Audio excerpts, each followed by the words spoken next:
justice and peace, and equality. Now the world they will see. Game Changers Magazine, Game Changers Media Network, Voices of the Village podcast, where change starts with conversation. We're back with Mr. Carlos Moore, the Carlos Law Group, Carlos Moore for Congress, Congressional District 13 of Georgia, covering Gwinnett County, Henry County, and Clayton County, all of the above. I'm right here, man. I'm from the Congressional District myself, man. So we're looking to see what platform Mr. Carlos Moore is standing on, what he's fighting for the people. Now, your background, you're from Mississippi, so you just kind of moved to Georgia. And a lot of people know you from a national platform, right? They know you from seeing you out on the TV fighting for social justice. Right here in Georgia. Why Georgia? Why Georgia? I moved to Georgia, decided to raise my son here because I fell in love. Just happened to fall in love with someone that was already living in Atlanta. I met her, and she was already living here, even though she was from Miami. We decided to make this our home, so we bought a place together in 23. Okay. And then we just had our son in April of this year, and we believe this is a great place to raise him. And so we are committed to this area. And any place I've lived, I've always tried to make it better. Okay. And so I looked around to see, listening to people, and people were complaining about District 13 and not having the representation they needed. And so That's why I decided to run because I had a choice, being the father of a young son, a 14-week-old. Do we fight or do we flee? And I've always been a fighter, so I decided to stay and fight. Trump is not, he's a man just like I'm a man. He puts his pants on one pants leg at a time. And so I'm willing to challenge him. I'm not afraid, but somebody has to set up to a bully. Otherwise, bullies will continue to terrorize you and take over. They're going to steal your lunch money every day if you let them. Yes, they definitely will. Junior is going to know. You take care of them that first time and try to take your money, they won't do it the next day.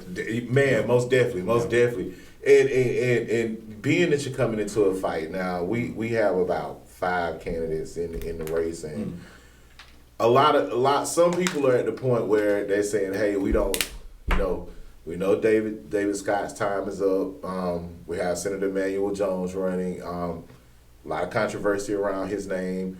A few other people running. When it comes down to it, how do you plan to reach the people and so the people know hey man, Carlos Moore can be touched? Because people saw you on TV. They've seen you fight the big cases. What makes you reachable and touchable and acclimated to the people where they can say, he's someone I can trust? I actually like getting out among the people. They will find me at the football games this fall, the basketball games. They will see me in Walmart, the grocery stores, Kroger, Publix. I mean, I'll get out among the people. I like meeting new people. I'll be at the churches. So we are not just going to rely on a digital campaign or a TV campaign. We actually going to get out in all 6 counties where across the district and actually meet the people where they are. And so I'm going to come to them, get to know them and their families. And so anyone that wants to host things at a coffee shop or barber shop or whatever, we're willing to get out there and meet the people where they are, because you have to know the folks that you represent, because it's not me and my ideas. I want to listen to the people and take their ideas to Washington, D.C. and represent them and their interest. And so I have to listen to the people to know what they want. And that's what I'm going to get out among them. As I said, no one would have imagined that I would have ever graduated from college or went to law school, because my mother was a poor 19-year-old single mother in Mississippi, the poorest state in the land. No one could envision that I would become successful. So just like I was able to become successful through prayer and hard work, I know there's another young boy just similar situated that may believe that he's destined to go to prison. But no, you can go to the White House, you can go to Congress, you can go be a judge, just like I did. But you got to work hard, listen to your parents, and put your faith in God, and anything is possible. What were some of those principles? And you talk about growing up as a raised by your mother, strong morals and values, single mother, 19. That had to be hard to come from, and then turning out to be a judge, a lawyer. I mean, the president of the National Bar Association. I mean, what principles and values were instilled in you by mom that just made you keep fighting? Because you could have gave up. I mean, a long time ago, man. Yeah, I took heed to the lessons that she taught me, and basically she raised me in the church. I think that was the key that set it apart. She knew that she had a hard road to toe, and it was going to take God to get us through. So she raised me in the church, and I listened to the principles that she taught me that were reinforced in the church. We had good teachers, good coaches, and everything. I listened, and I tried to avoid some of the hard knocks that I knew that were destined if I didn't listen. I saw some of my cousins and friends go down different roads, and I saw the path that they were going and the hard knocks and with the path that they led, and I wanted to have something different for myself. I knew she couldn't afford to send me to college, so I knew I had to make good grades to get the scholarships. Otherwise, I was going to have to try to get a lot of loans to pay back, but I was lucky enough to be at the top of my class, and I got the scholarships, didn't have to borrow a dime to go to college for the first 4 years, and then got a fellowship to go to law school, and I only had to borrow for 1 year for living expenses. So I was blessed because I listened, and I put my faith in God. And she always told me, you can be whatever you want to be. If you think you can, you can. If you think you can't, you can't. Most definitely. Your mind over matter determines where you go in life. Man, that means a lot, and I think when you say your mother raised you in church, Sheriff Reginald Scandrett calls Henry County God's country, and churches on every corner. So these people in this area, they believe in God. They have a good faith, a godly based faith, and the faith community plays a major role in the decision making of who's who in the political arena. So that's very important. Now, before we go, because we want to thank you for taking the time out, because I know you're busy, you're on the run. We want to thank you for taking the time out for sharing your story. Yes. Glad we're able to get you in. Anything you would like to share with our audience from a platform perspective on some of the things you want to do with this platform? What are some of the things you'd like to share with our audience before we go?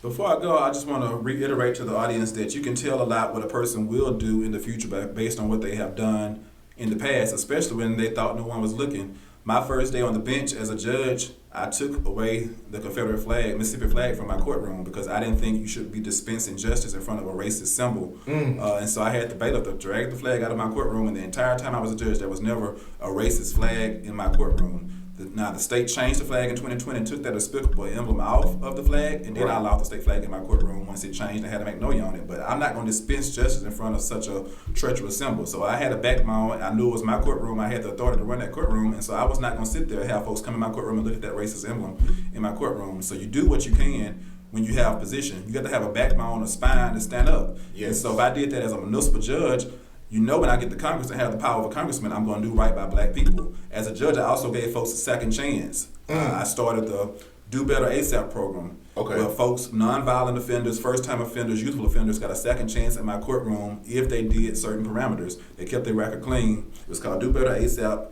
Alternative Sentence and Accountability Program. And so if they were in high school making bad grades, making C's and D's, I'll make them pull their grades up to B's and A's, come back in 6 months or whenever the next reporting period was, show me they've improved their grades, and then their record stayed clean. If they didn't have a driver's license, I made them go take the test, get a driver's license, bring back the driver's license, and they kept their record clean or whatever. It could be graduated from high school, going to get a trade. I may get admitted to college, and they kept their record clean. But I did that from the bench because I thought it was the right thing to do. Giving people these big sentences and big fines, that was just making them worse a lot of times. And so I was creative and came up with things that made society better and made the person better. And so things like that, I would try to work out ways where kids, the youth in the district would have a relationship with me one-on-one. There'd be some kind of leadership council or something I would have for the congressman's district, and I would train those folks and try to start building a bench. I would have to go off the scene one day. Somebody would have to come up behind me and lead the district, and so I want to prepare from the beginning. So internships, whatever I can to get people into the service academies. Reach out to me, and I'm going to do all I can to help their kids and grandkids. Man, where's the documentary at, man? Where's the documentary? I mean, you've accomplished so much. Boots on the ground, advocating for injustice of African American people. I mean, is there a documentary? What's out there? Because we can take these bits and pieces from the news, but your story is phenomenal. I think some people are missing it. If we didn't have this interview. There's no planned documentary, but I document everything on Facebook, LinkedIn, Instagram. A lot of the stuff that I've talked about and did talk about today, it's been documented in real time on Facebook. So if I went back to my Facebook post, my Instagram post, my LinkedIn post, I could get enough coverage for a documentary. But we just do what we think is right and what's best for the people. We've been down too long. And it's our time to rise. And Trump is afraid that we're going to continue to rise because now that we have seen Obama become president, we know the sky's the limit. So generations behind us, they're always going to believe they can do it because it's already been done. I don't care if it was one person, because that was one, that would be a number two, that would be number three. Yes, but it had to take somebody breaking the glass ceiling. It's been broken. He's trying to put us back in the cage, but the bird is out now. Oh, the bird is we're not going back in the cage. So. The bird is definitely out, man. Yeah. Man, and I got one question to ask, man, and I gotta ask this, man. How did you stop the KKK from burning across in your yard, taking down that flag in Mississippi, man, out of the courtroom? I mean, bro, you was in the war zone. I was, and it was a very dangerous situation. My wife and mother tried to get me to turn back and not sue the governor about the flag, and they definitely was concerned about my safety. I had probably 8 death threats within a span of 2 years when I was suing the governor about the flag, and once I took the flag out of my courtroom. But I never turned back because my faith was strong enough in God. Okay. I did hire a full-time protection for me and my family at some point when the threats got too bad. But it soon subsided after enough time had passed, and they saw I was not going to turn back. So in the face of death threats, I didn't turn back. I put my faith and trust in God. I knew God had told me, and I felt that He had led me to do certain things. I knew He could protect me, and that's what He did. Man, that phenomenal effort, man. We definitely want to see that. We definitely want to go in that route. And last but not least, this area of Georgia, education. You know, we talked about infrastructure. We talked about economic development. What is the plan to work along with the education system to improve education resources in this district? In the district, the federal government role in education will be probably with the IEPs and the Title VII, Title IX programs to give, especially the kids with disabilities, learning delays. They get federal dollars for the school districts, and so there are federal dollars that I will make sure get to the various school districts in the within the congressional district, and so that's our role federally. A lot of times it's local taxes and state taxes that support the schools, but there is a role for federal dollars, and I'll make sure that the technology dollars are there. For the special education dollars are there. Okay. And the gifted dollars from the federal government. And we talked about, and going back to those kids with special needs, we working, shout out to a New Well Incorporated. They work with, it's an adult daycare center right here in Stockbridge, Georgia, working with kids who face IDD. What's your plan to, you know, in working with them, I mean, making life somewhat normal for those with special needs? How do we make that, you know, life somewhat as best normal as possible? How do you plan to work with that system and that medical system and making sure that they have just a balanced life, just like the people that we look like is normal? Yep, that's something that's pretty personal to me. My oldest daughter, my oldest child, she's 14, just got to high school. Wow. She's on the spectrum. And so from the time she was 2.5 or 3, she got diagnosed, we have had to fight to make sure that she's felt included.